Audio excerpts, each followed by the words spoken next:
नमस्कार दोस्तों, आप सभी का स्वागत है हमारे यूट्यूब चैनल जिज्ञासु रामाशंकर पर। बिहार विधानसभा चुनाव को खत्म हुए करीब 1.5 महीना हो गए, मगर अभी तक लोगों को यकीन ही नहीं हो रहा है कि तेजस्वी यादव की पार्टी राष्ट्रीय जनता दल यानी आरजेडी का इतना करारी हार कैसे हो गया। जो पार्टी 143 सीट पर चुनाव लड़ी बिहार में, उसका हाल हो गया कि मात्र 25 सीटों पर ही वो जीत पाया, बाकी सीटों पर हार कैसे हो गया। आज हम बात इसी पर कर रहे हैं। वीडियो अच्छा लंबा, इसे पूरा जरूर देखिए। आपसे अनुरोध है मेरे चैनल को सब्सक्राइब जरूर कर लीजिए, देखो वीडियो छूटे नहीं। वीडियो पर लाइक कमेंट शेयर जरूर करिएगा। देखिए, एक समय था कि राजद का सबसे बड़ा वोट बैंक हुआ करता था मुस्लिम यादव वोट बैंक। ये माना जाता था एम बाई समीकरण, ऐसा समीकरण जिस पर लालू प्रसाद को पूरा भरोसा था। अब उनको ये भरोसा जाकर के तेजस्वी यादव को भी है कि हमारा एम बाई वोट है वो कहीं नहीं जाएगा, इसी वोट के बल पर हम जाकर के राज करते थे और आने वाले समय में हम फिर से राज करेंगे। और हालात अभी अगर देखें तो एम बाई वोट जो है वो अब टूट चुका है। अब राजद के पास एक समय था जो जाता था एक मुश्त वोट, अब एक मुश्त नहीं जाता है। अब एम बाई समीकरण जो है सो ध्वस्त हो चुका है और उसमें जाकर के बंटवारा हो चुका है, क्योंकि एम मैंने मुस्लिम, वाई मैंने यादव का जो वोट है उसमें मुस्लिमों का इस बार कुछ वोट चला गया जदयू के नीतीश कुमार के कारण जदयू में, और जो है जाकर के यादव का जो वोट है कुछ वोट जाकर के चला गया एनडीए गठबंधन में। तो अगर देखा जाए तो एक समय ऐसा था कि करीब 95% तक वोट एम बाई का जाता था आरजेडी में। आज हालत हो गया कि करीब 10 से 15% तक वोट एम बाई समीकरण का अलग चला जा रहा है जाकर के एनडीए गठबंधन में। और यही सबसे बड़ा जाकर के राज है, क्योंकि बहुत से सीटों पर हार का अंतर कुछ 100 जो वोटों का हुआ है, या चाहे 1,500 वोटों का हुआ है, तो यही एम बाई समीकरण जो है सो सबसे बड़ा कारण बन गया। क्योंकि अगर सोचिए कि जहां 95% एम बाई का वोट पड़ता था राजद में, अब अगर पड़ रहा है 85% वोट, तो 10% का जो वोट का जो बिखराव हुआ है, यही जाकर के राजद को समझिए हार का कारण बना दिया और मात्र 25 सीटों पर सिमटा दिया। नीतीश कुमार की जो नीतियां हैं, जो लास्ट में जाकर के जो 10,000 जो प्रोत्साहन राशि दिया गया रोजगार करने के लिए, महिलाओं को जो दिया गया, जीविका दीदियों को जो दिया गया, ये तो खैर ताबूत में आखिरी कील हो गया आरजेडी के लिए यानी विपक्ष के लिए।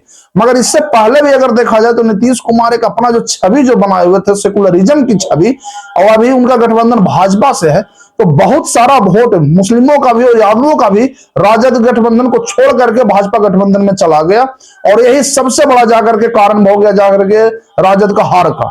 अब तेजस्वी यादव आ रहे हैं पटना, 8 जनवरी को कहा जा रहा है कि वो पटना वापस आ रहे हैं, इस पर वे मंथन करेंगे। मुझे पूरा यकीन है कि मंथन में भी तेजस्वी यादव को यही बात समझ में आएगा कि एम वाई समीकरण अब वो नहीं रह गया जो 2000 यानी 1990 के दशक में हुआ करता था। 2000 ईस्वी से पहले जाकर लालू प्रसाद के जितने भी चुनाव हुए जाकर के बिहार विधानसभा का, उनमें एम वाई समीकरण को समझिए तो एक बोलते थे कि जिन्न निकलेगा बैलेट बॉक्स से, अब तो खैर ईवीएम हो गया। तो उनका जो जिन की जो थ्योरी जो था ना, यही एम बाई समीकरण पर भरोसा था कि जहां मुस्लिम यादव का अगर वोट है वो एक मुश्त मुझे करीब 95% से ऊपर मिलेगा और मेरी पार्टी की जीत हो जाएगी। और ऐसे भी पहले पिछड़ों का भी वोट जो जाता था आरजेडी में, तो इस बार पिछड़े भी करीब 60% से ज्यादा वोट चला गया है जाकर के भाजपा गठबंधन में। मैंने इस पर एक वीडियो भी बनाया हूं, मेरे चैनल के जाकर के प्लेलिस्ट में आपको ये नजर आ जाएगा कि कैसे जाकर दलित पिछड़ों का वोट अब भाजपा में ट्रांसफर हो गया है। तो एनडीए गठबंधन की जीत का सबसे बड़ा राज रहा कि स्वर्णों का वोट और दलित पिछड़ों का वोट के साथ ही साथ एम बाई समीकरण से में भी कुछ वोट अपने में ट्रांसफर कर लेना, ये भाजपा का जाकर जीत का कारण बन गया और यही हार का कारण बन गया तेजस्वी यादव की पार्टी आरजेडी का, क्योंकि उनका एम बाई समीकरण तो बिखराव हुआ ही, दलितों का भी वोट जो पहले वो अपने आप को समझते थे कि मेरे पास ही आएगा, पर उसमें भी अब अच्छा खासा बिखराव हुआ। करीब समझिए तो 60% वोट जो है दलितों का अब चला जा रहा है भाजपा गठबंधन में। ये बात आरजेडी के नेता भी अब समझ रहे हैं कि हमारी नीतियों की वजह से अब लोग हमारे पास नहीं आ रहे, क्योंकि भाजपा में अगर देखा जाए तो कोई ऐसा नहीं है जाकर के कि अपना एक जातिवाद का बोलबाला या चाहे अपने परिवार का बोलबाला भाजपा में है कि कोई भी अगर कार्यकर्ता भी है वो पीएम और सीएम की कुर्सी तक नजर रख सकता है।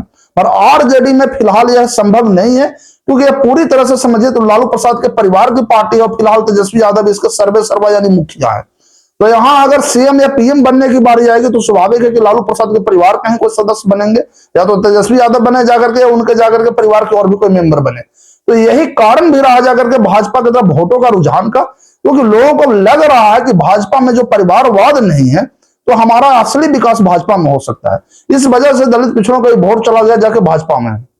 राजद में क्या है कि एम बाई समीकरण तो पहले जो अटूट माना जाता था, नीतीश कुमार के सेकुलरिज्म के कारण तो ऑटो ट्रांसफर हुआ ही। बहुत से भाजपा में भी यादव नेता हैं, इस वजह से यादवों का भी वोट करीब 10% तक ही से ही चला जा रहा है भाजपा गठबंधन में। तो एम बाई समीकरण जो पहले इंटैक्ट माना जाता था, सुरक्षित माना जाता था राजद गठबंधन के लिए, अब वही जाकर के समझिए तो एक टूटा हुआ जाकर के समीकरण भी इनके पास बच गया है। यही है तेजस्वी यादव की पार्टी का हार का सबसे बड़ा कारण कि 143 सीट पर चुनाव लड़ने वाली पार्टी जो आज 25 सीट पर आ गई है, उसका मूल वोटर मुस्लिम यादव वोटर अब तेजस्वी यादव के साथ पूरी तरह से जुड़े हुए नहीं है, उसमें भी अब जाके बिखराव आ चुका है। तेजस्वी यादव के पास जो एम बाई समीकरण वोटों का समझिए जो बास्केट है उसमें छेद हो चुका है, वही वोट जो है एनडीए में ट्रांसफर हो गया और भाजपा को समझिए बोनस मिल गया और दमदार तरीके से वापसी कर गया। आपका क्या कहना है मुझे कमेंट सेक्शन में जरूर बताएं। वीडियो अच्छा लगा तो लाइक कमेंट शेयर जरूर करें, चैनल को सब्सक्राइब करना ना भूलें। धन्यवाद।